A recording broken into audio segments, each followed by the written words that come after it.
Okay, so now we're recording. So welcome again.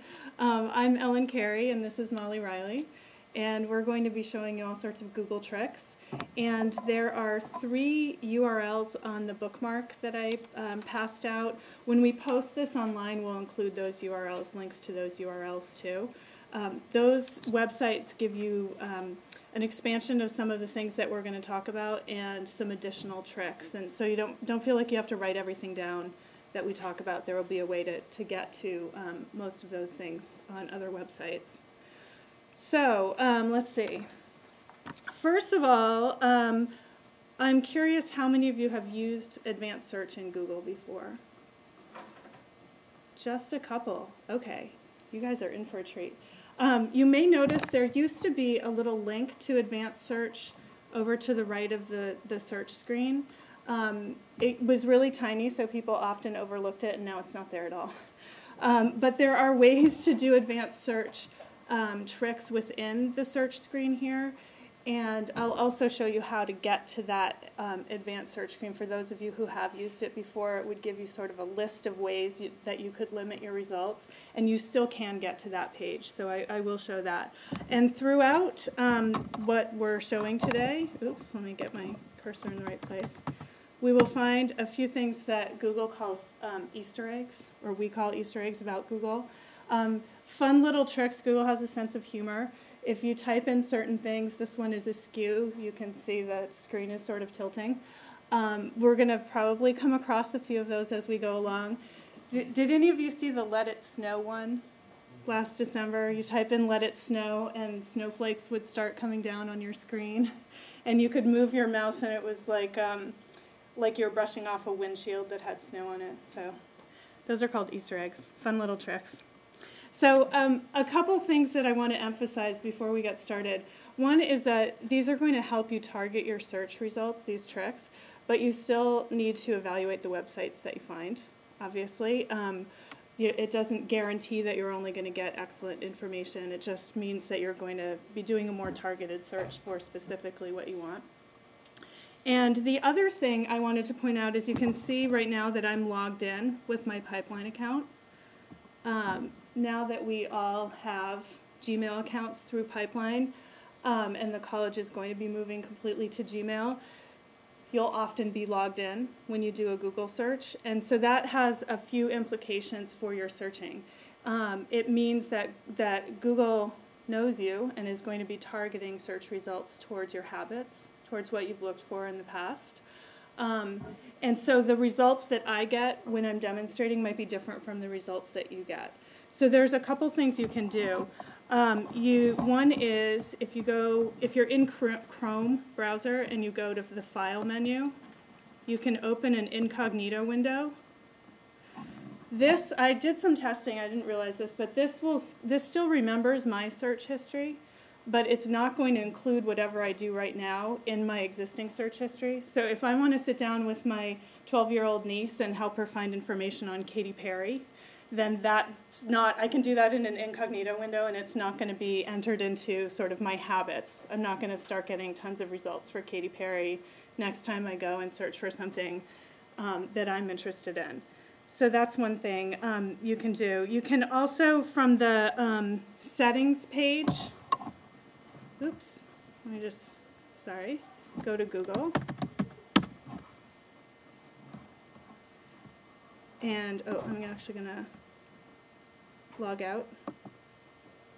So I'm incognito even though I was still logged in. I'm also going to log out. It's taking a long time to log me out. But from the settings within Google, I can also disable customizations based on my history. Okay, that's not where I wanted to go, but that's okay. I'll go back to Google. There we go. So once I do a search, I'll show you how to get into the settings for Google search and adjust things in the future. So I wanted to start with a few really quick, fast answers kind of things, and then some of the more advanced search tools. So some of you may have done these things before. I want to know how many hours are there in a leap year. So I'm going to do 360 6 days times 24 hours. And what comes up first is the calculator result, Google Calculator. If you click on More About Calculator, it's going to give you, you can do a search within this little tool. You can do all sorts of fancy mathematical stuff that I'm not going to demonstrate now, but you can just type that into a regular Google search box, and if it recognizes it as an equation, it will give you the calculator result as the top. That's not someone else's website that Google's finding. That's something that Google embeds into their search engine. Another thing I can do, similar, it also is the calculator, I can get conversions. So I want to send some images by email to my friend, and she's told me that her email can only get 5 megabytes worth of attachments, and I don't, all my images are in kilobytes. I don't know what that means, so 5 megabytes in kilobytes.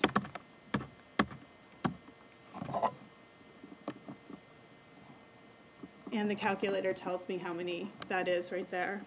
Another one, this is one of my favorites. I've been using this for years, and it works a little bit differently now than it used to. I can do definitions, so I want to know the definition for olfactory, and Google actually has a dictionary built in. It used to be you would do this, define : olfactory, and you would get websites that had definitions in them. Now you get this Google's own definition up at the top. It's a little mysterious where that comes from. I'd have to look into that more. If I click on more info, you have to put in the colon? You have to put in the colon. So define : and the word. And if I click on more info, this is the kind of result list that you used to get when you did this in Google. A list of web definitions from different websites. And this is a little less mysterious because it has the URL telling me exactly where this definition came from. So another good example of the point at which you might want to evaluate where you're getting the information and if it's a site you trust. But I love this, the WordNet Web at Princeton usually comes up at the top. So that's just one other tool. Okay, there you did. Okay. Did you have a question? You didn't. You just put the word in and it got You know, together. I guess it's showing it that way because I had originally typed in define olfactory, and then I clicked on more info, so it's going into their dictionary definition of it that includes these web definitions. Okay. So that's why it's only showing olfactory up my there. browsing history all the time. Does it still save stuff when I'm searching? If you're, it'll save stuff from today forward. You know, like if you're, yeah, you'd have to continuously delete it. Yeah, I do all the time. So there, it won't track it, right? Right, I believe that's correct. So a couple other things. Another built-in thing that Google has if you have questions about certain kinds of medication. Oops. First you have to spell it right. Or not, because it'll give you suggestions. Sorry. Ibuprofen is what I'm getting at. Here we go. If Google recognizes the term as a medication, it comes up with the National Library of Medicine, National Institute of Health government entry for that medication. So you can click easily on side effects, how to take it, precautions, all that sort of stuff. You may have discovered that already if you've done some Google searching for medications. Other things, this was one that was new to me. I want to go from LAX to Istanbul. And it's going to give me flights. The first 3 results that you see are ads. But right here is the Google entry with the schedule of nonstop flights. Only 2. We better hurry. We want to get on one of those. But if I want to look at all the flights to Istanbul from anywhere, I can click on that, and it's an amazingly exhaustive list. Show all nonstop routes to Istanbul. So where they're originating from and what time they leave. Can I ask a question about Yeah. ads? Because that seems to be something that's changed in Google. Mhm. And so can we just assume the first three things are always ads? Not Because necessarily. It's not as clearly delineated as it used to be. It's a little harder to see, I think, on the screen you're looking at, although when I look at my screen, it's not so easy to see either. There is a background to this ad. It says ads really teeny here. It used to say sponsored links. Now it says ads. There is a slightly different color background. Everything on the right is an ad. You may get 1 or 2 or 3 or sometimes no ads up at the top. So you just have to look carefully at. It's pretty hard to see. They've changed that. Yeah. You can't really tell anymore. Yeah, it's challenging. It will only show ads if there's a keyword that's been purchased with that. Right. So if nobody's purchased the keyword, then there won't be any ads. And the number of ads And can that's vary like- too. okay, Well, There if you will- search your name, Oh, probably nobody's bought your name as a keyword. that's probably true. Yeah, you never know. Non-ad, we just had a non-ad info flights to Istanbul or something? Um, Never spotted it. I haven't tried that, but I bet it would still have ads show. I think the best strategy is just to really look at the results and make sure that you can distinguish between which are the ads and which aren't. Look at the background. You can Or- turn them off too, You can. How do you do that? with a plugin. Oh, okay. You can ask Kenley afterwards for the plugin that will help you turn off your But I ads. like the text ads because sometimes they're very valuable. Sometimes you might get something in an ad that you would not think of. Sometimes you do. This is no joke. I actually got an ad once that said global warming, buy it on eBay. Okay. So I'm going to show you another quick fast thing, and then we'll do some of the more advanced searching. This is one that I love. I just discovered this. I have an app on my iPhone that tells me when the sun sets. So, and it also tells me when high tide and low tide is, so I can see, am I going to have time to walk on the beach after work before the sun sets? And you can actually type that into Google, sunset, Santa Barbara, and it gives me not only the time, but exactly how many hours from now that is. So I can, if I leave here right as soon as we're done, I can go have a 2-hour walk on the beach before the sun sets. I'd have to go somewhere else to find out if it's low tide or not, but that's another cool trick. So advanced search operators. I will show you now, actually, from the bottom of any search results page, there is a link to the advanced search. And this is what those of you who have used advanced search have probably seen before. It's not all showing up. Let's see if I can move this a little. There we go. So it sort of guides you along. I want to find all of these words. I want to find an exact phrase. Any of these words, so any one of apples, oranges, bananas, none of these words, kiwis, date range, all sorts of different language, region, file type, all those different options. You can also type right into your search box certain limits that will do the same thing. So that's what I'm going to show you. Some of them you might have done. Has anyone done a search? Oops. Where did I just go? Okay. Has anyone done a search limiting to site.edu, for example? Or site.gov? You can limit all your results just to educational websites or just to government websites. I'm going to do a couple examples. If I wanted to search, for example, on college test scores, and what I'm interested in is how are college students doing on their tests for their classes? What am I getting?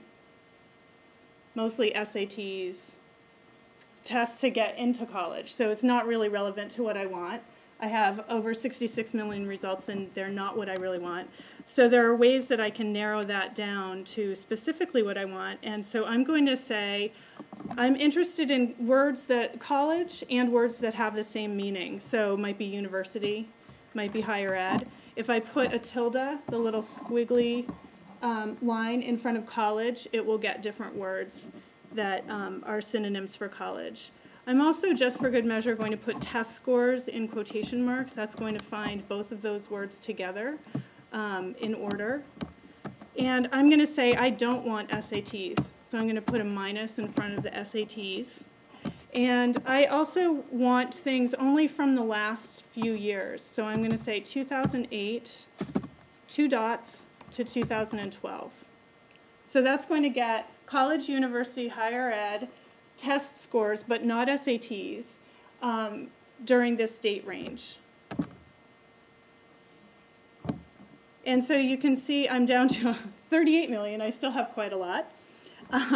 But I'm finding things that are academic performance index from the California Department of Education, Illinois Interactive Report Card, test scores and trends. Here is something for the ACT. But I'm finding a lot of things that look like they might be more relevant to my search than what I tried the first time around. And I can refine that even further. I can say, for example, I'm really interested in information about California, so I'm going to limit it to cite.ca.gov, so California government websites. And now if I look at it, I'm getting even closer to what I really wanted in the first place. And I only have 14,000 results, so it's much more targeted list. I put the quotation on test scores? Test scores, that's just so I get those two words together. This is really an example. I might not, it might not be as valuable if I'm just using 2 words. If I were searching for the entire title of an article, for example, that I heard about, and I want to see if I can find it online somewhere, putting the entire title in quotation marks is going to get only websites that have that specific unique title. So it's going to weed out a whole bunch of stuff that just has those individual words. Does that make sense? Outside of articles? It'll find that for any kind of source. It'll just, all it does is find those words in a sequence, all in order, instead of finding them separately. Okay. Sure. Any questions on what I just did? Okay, another thing I can do is I can search by file type. So I know that often reports that have the kind of information that I want may be in PDF format. So I'm going to say file type PDF, and I think I need to do a colon. And let's say at this point I want reports on student success. And actually, let me back up for a second and do an example. If I just search on student success, I've got 27 million. That's really interesting. That's a different number from what I came up with last time I tried. Google's constantly changing. But let's say I want just a PDF, so file type PDF, and I want any kind of student. So I'm going to put an asterisk in front of student, so it might find college student, high school student, university student, different words that are related to that.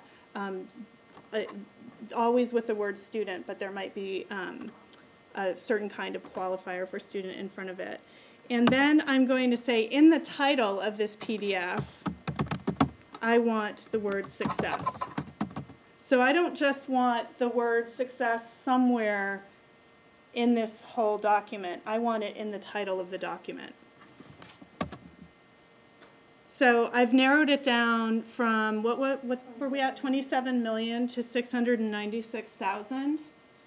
And if you look at the title, Student Success in Higher Education, What Matters to Student Success, I'm getting a lot more relevant results than what I found just searching student success without any of these limiters. Does that make sense? The asterisk will mean anything then? Is it a wild card? It's a wild card, yeah, it's a wild, the asterisk is a wild card character, so it will find any word as a prefix to student in this situation. So just to the prefix, any word you can. So I'm going to turn it over to Molly. There were a couple other things that I was maybe going to show you, but I think we'll see if we have time for the public data later. All right, Okay. take it away. Great, so I'm going to start again just from the Google search home screen, and we're going to show you a couple specialized searches that you can do. So I'm going to start with the word bird, and if you'll notice on the left, we have a lot of different limiters, so options that Google's provided for different types of searches to do. So I'll show you quickly the images search. I hope that you've used this before. If not, it's a great place to look for images. The first thing to notice is that Google provides you with some related searches: Big Bird, Larry Bird, bird flying. Suggestions if you wanted to explore a little. If you weren't sure what you were looking for, Google's trying to help. With image searches, there's another nice feature, especially if you are working with kids and you want to turn on the safe search mode. You can turn that on so that Google will help filter out things that you might not want younger eyes to see. You can also turn it off if you want, but the default is for it to be at a moderate setting. And so with images, I'll just shrink this menu down. There's a couple really neat things you can do. I think bird is a good example with this. So we can limit by color. So we're just going to get red birds. Yep. And it's fascinating to watch how your results change.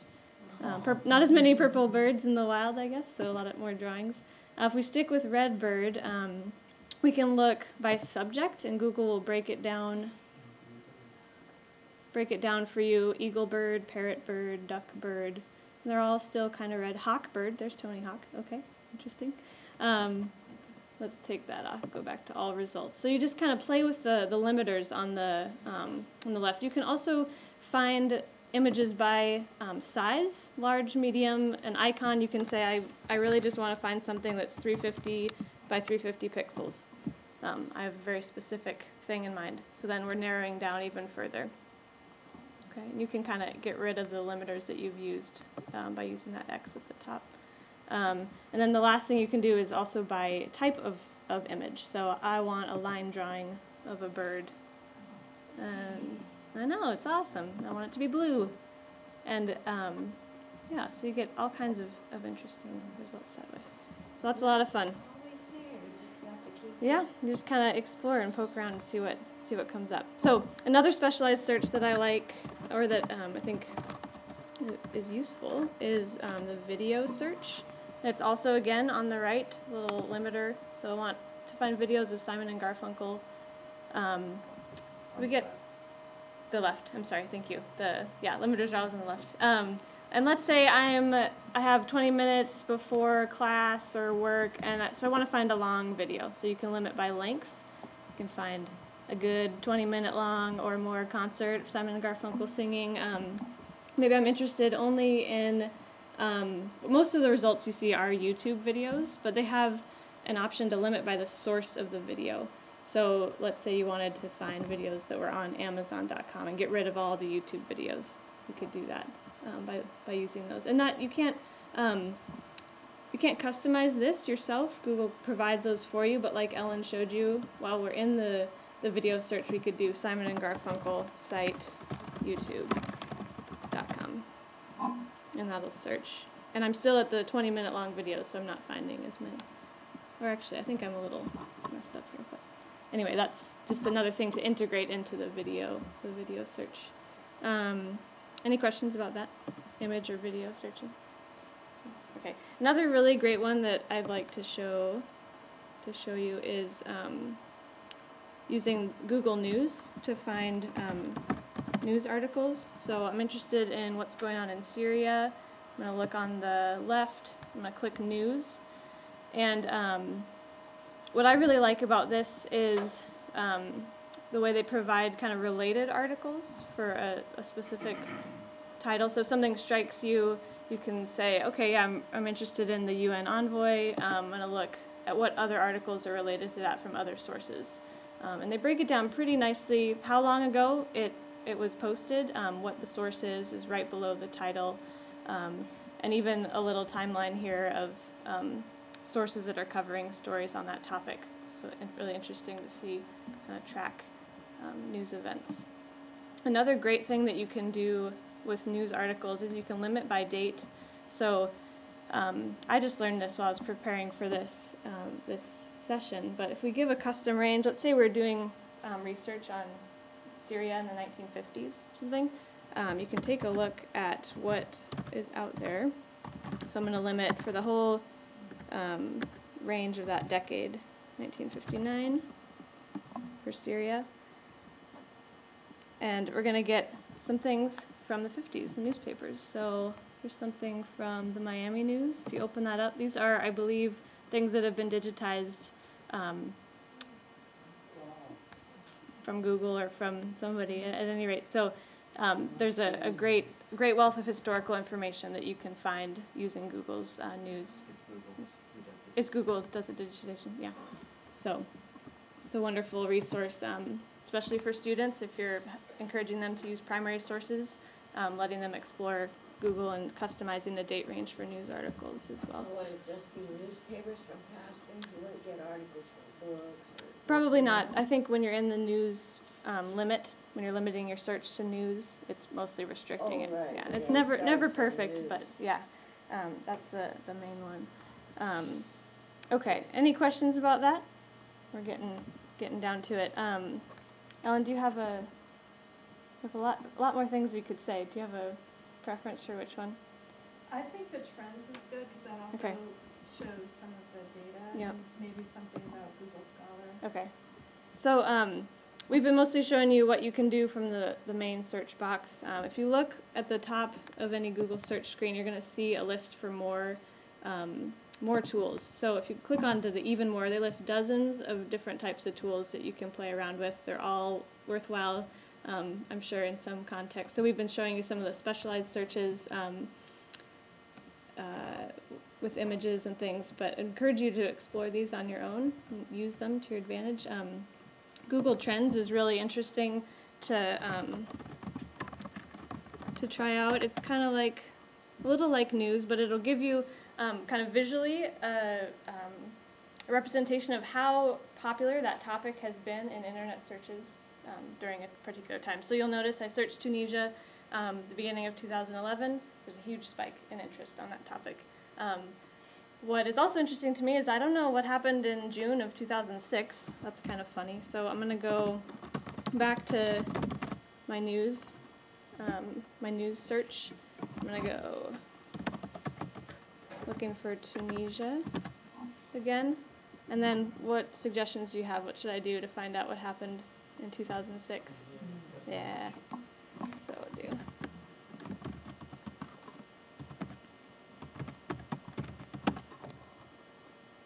And it looks like Tunisia was in the World Cup in 2006 and played Spain. So that gives you a clue as to why that search was more interesting at that time.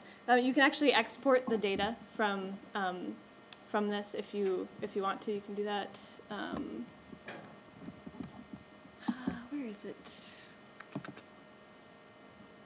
going to take the time, but anyway, it's not important. But there are just some great kind of things to learn with that.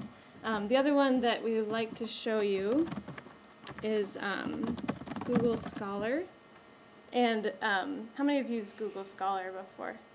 One, two? Okay, super. So the gentleman that works here that does ILL really encouraged me to remind you that Google Scholar is a great place to look. If you couldn't find an article in the library's database, you never know if it's maybe freely available on the web. So like Ellen was saying, use quotation marks for an exact article that you found, and you can search for it in Google Scholar and see if it's out there available. I'm going to try sample search for climate change impact in California, just to show you what kinds of things you get. So we're getting articles, titles are listed, authors, the source, the year. Often what you'll find is you'll be led to places where you're asked to pay for an article. So just encourage you to remember the library. If you find something, you can check kind of do the reverse and check whether we have access to it, or we can get it for you through interlibrary loan. This is a great resource to use, especially because Google has a pretty convenient little cited by link under each article. So this article has been cited by 400 other articles. So I can open that up and say, okay, what are the other related articles on that topic, and kind of track some of the sharing that scholars are doing with one another that way. All right. And often you'll find just a PDF available with an article from there. I think, could I do the Gmail? Yes. Is that okay? Yeah, it's fine. Okay. Okay, so maybe lastly, or we'll see how you guys are feeling, but I'm gonna log into my pipeline, just kind of a little taste to encourage you to explore some of these. Because we're moving to Gmail for campus mail, there's some really neat things you can do to search your email. I find sorting email to be a bore, so I don't like to do it. So what I would rather do is I want to know, okay, I know Kenley sent me an email and he attached a document. I can't remember what it was about, but I know it was important. So I'm going to do from Kenley. Okay, get all the emails from Kenley, and then I'm going to say has attachment. And now I'm going to get all the emails from Kenley that have attachments in them. I can do, can find all the emails that I sent to Ellen. I was interested in that. I actually don't sort any of my mail. Just use the search box. Yeah, it's great. I could say, I have 5 unread messages in my inbox, and maybe they're all hiding on the 4th and 10th pages, right? So I want to say is unread in inbox. And then it's just going to pull up only the unread messages that are in my inbox. I could say is unread in all mail. I don't know if mine is going to look different. In case you filtered some out that aren't in your inbox. I don't think I've done that. But you can find all the unread messages that you have. Search your trash can. Oh, okay. You mean unread messages in my trash? Is unread in trash. Oh, I didn't read these. I do care about the market. I do. Okay, so this is truly one of my favorite things about Google, I would say. Yeah. Any questions about that? Does anybody have time for any more? Yeah? Time for more? Okay. Okay, should we do you want to do the public data directory? I'll let you do it, yeah. Okay. Mm-hmm. While they're switching over, I would just say that, one thing to be really aware of is that they said it at the beginning, but I should reiterate it. When we do switch to Google Apps as an institution, if you're a student, you're already on it, but as faculty and staff, you're switching to it this year. You're logged in typically to check your mail, so when you do Google search, Google will be keeping that information about your searches as you're logged in. So if you don't want them to, there's a benefit to doing that, but it's going to be a personal decision on whether or not you want to do that. You can actually turn it off in the settings and never keep your search history all. Okay, so Google has this thing called the public data directory, and I don't remember, I think it's just google.com public data. I think it's public_data. I might be wrong. We'll find it though. Google. Yeah, okay, public data. Yeah, that was going to be my next step, was to Google it. So this is so cool if you're a statistics nerd like I am. So I can search in here for population in Argentina. Oh. And that was a bad search. You can tell I didn't practice that one ahead of time because I'm not getting anything. Let's just do population. And it gives me all of these different websites that have population data. And let's say I want the US Census Bureau one. So I'm going to click on their data. And it's showing me the world population data. But then what's really cool is I can choose all of these different ways to manipulate the data on the left. Oh, and my browser's not showing. There we go. So I can say I'm interested in the population of people 65, oh, and they don't have information on that. Let's say 25. All right, so clearly this was not a good data set because I'm not getting enough information.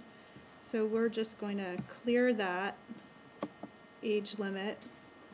We'll limit in a different way.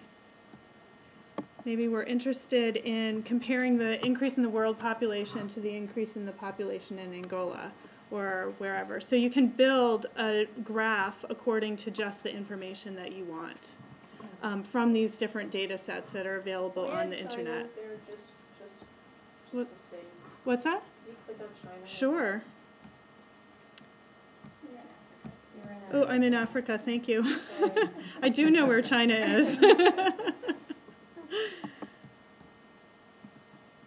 China. Interesting. So we can do all different kinds of comparisons. And of course, the reason we weren't getting anything for different ages is that's the limit of the data set. It doesn't have that. So sometimes you'll have to play around with your original results list. Let me just backtrack to that for a moment. And maybe try a different data set. But it's just a great tool for if you want to put together a graph to use in a presentation, either as a student or a faculty member. It's a great place to start. Are these pre-existing graphs, images, or are they putting the data together and throwing a chart up there for what you want? They're putting the data together and throwing the chart up there for what you want, based on the data set that they're pulling off some other website. Very cool. So, yeah, isn't it? And then if you wanted to maybe insert that in a document, is that easy to do? I haven't tried that, but let's try. It looks like with my data sets, okay, so you can upload a data set, that's cool. Let's go and say we want stuff from the World Bank. So I'm going to click on the World Bank population one. This probably gives me a lot more information than the U.S. Census one. So children out of school.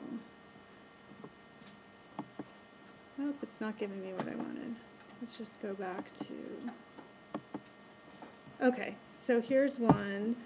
I honestly haven't played with it that much, so I'd have to explore to see what we can do. It looks like you can make all sorts of different kinds. Oh, I can turn it into... You can make the axes linear or log. Wow.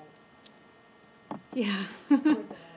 You can do all sorts of stuff, but what I don't know is if you can export it. You could certainly, at the very least, you could take a screenshot of it and copy it as an image. We'd have to play around a little more to see how we might be able to export it. Oh, and then it's also giving you all of these different points. You just grab the link and then it's live. Just, yeah. Over on the right there. There. Yep. You just grab the link and you can also embed that into the website. Oh, there we go. So you can Embedded live into a website. Yep. So that's the public data. Is there anything else? How about recipes? Yeah, we didn't do that. Is anyone hungry? I'm hungry. Okay. The tilde is to get similar terms. Yeah, So recipes is another specialized search, which is available on the left. It's not immediate. You can't see it immediately, so you have to open up the More menu. And I used Apple because, of course, what we get mostly is Apple, the company. But if we are looking for Apple recipes, we can go ahead and click on recipes. And then what I love is ingredients. Yes to caramel? Yeah? Yeah? Maybe? Okay. Okay, definitely. And I think we need some dough. Yeah. Dough and caramel for sure. Can it be less than 100 calories? I am not sure. Let's try. Why bother? less than 500, maybe? Okay. Maybe. So that's just a great, when you're at home, I have kale in my fridge. I have some prosciutto. What can I make?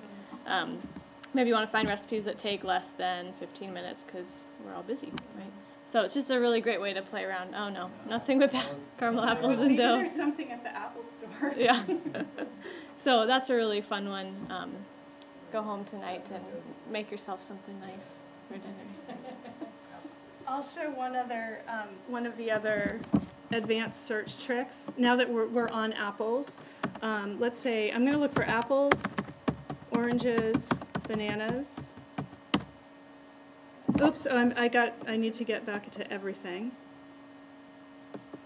Okay, so I've got 9 million results that are looking for all three of those things.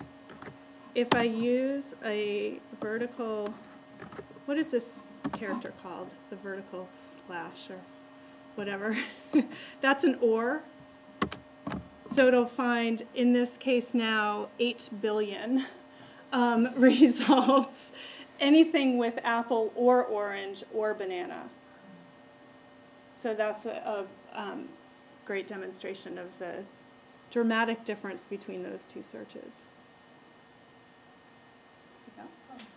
We could go back and forth all day. Omni Bar. Everything's on here. Almond bars? Omni Bar. Omni? Talk about, you know about that? The Omni Bar? No, I don't. Yeah, so if you use Chrome, you don't need to go to google.com. You just type it in the search. Oh, yes, I do know that. I just didn't know that's what it was called. Omni Bar. How many of you use Chrome already? Just a couple. So in Chrome, I can type my search up here where the URL is. So Chrome is a search engine that you can even use on, Browser. or a browser that you can use on PCs as well? Any computer. Oh, Yeah. okay. So there's my same search, and I just typed it up there. Or marshmallow.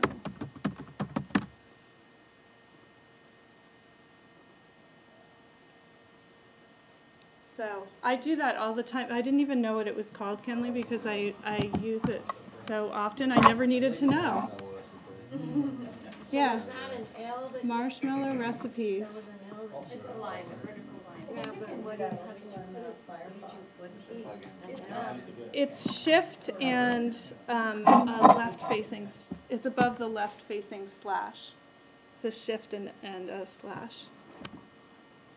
You'll find it. It's above the return key on the keyboard. Oops. Not just anything with all three? No, it's or. So you could say Oh, horse or pony if you weren't sure which word was going to be used. so everything on that, everything on one. Yep. Or, and a combination. In the specialized searches. So that gives you more results that way, for sure. Are there any? The specialized. Yeah, she clicked. The ads disappear on the specialized searches. Oh yeah.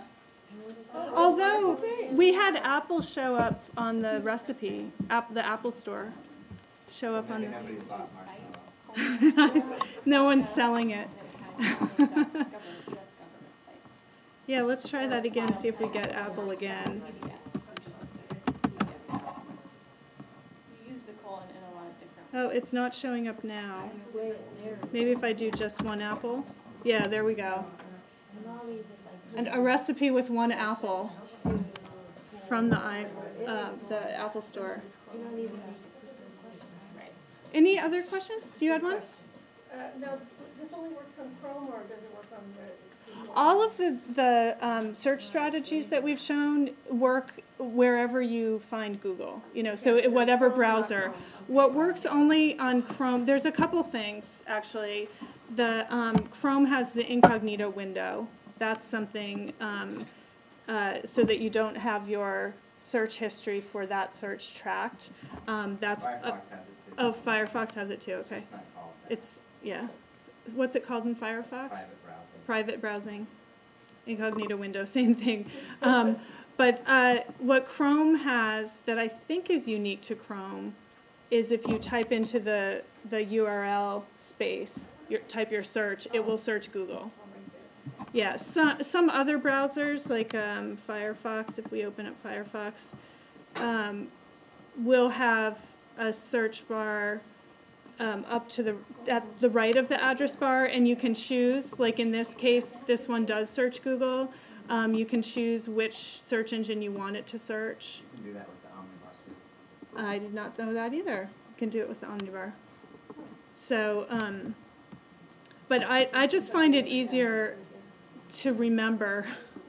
I find if I go and use Firefox, I'm always trying to type my search into the address bar instead, because I'm so used to Chrome.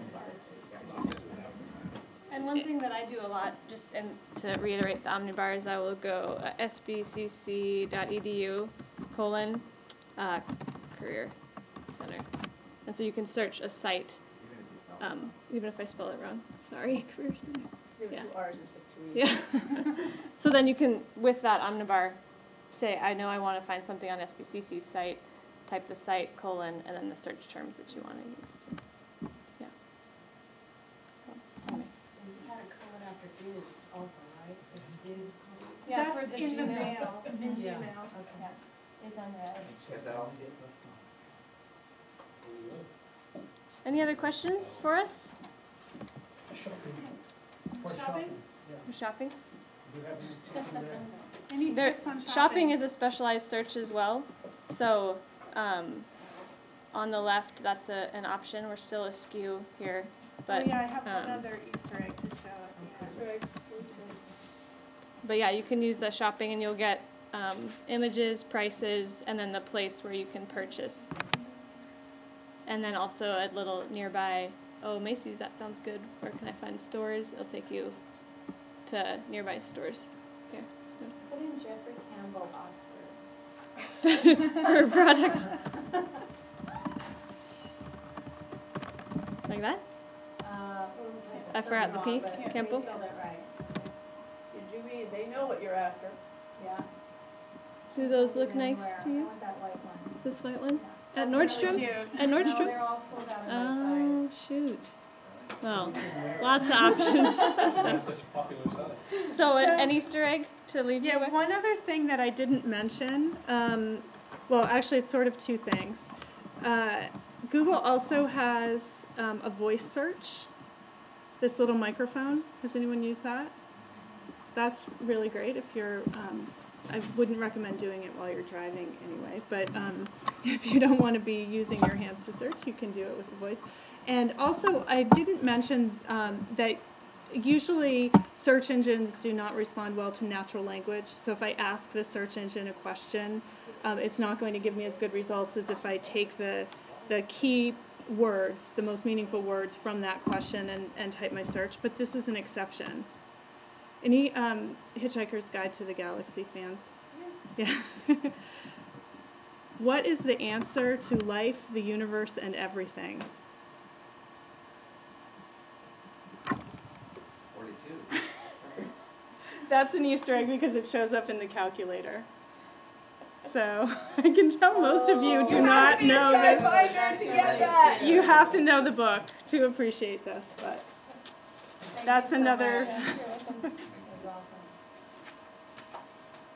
Thanks for All right, coming, thanks everyone. for coming. That was just fascinating, thank you. Sure thing.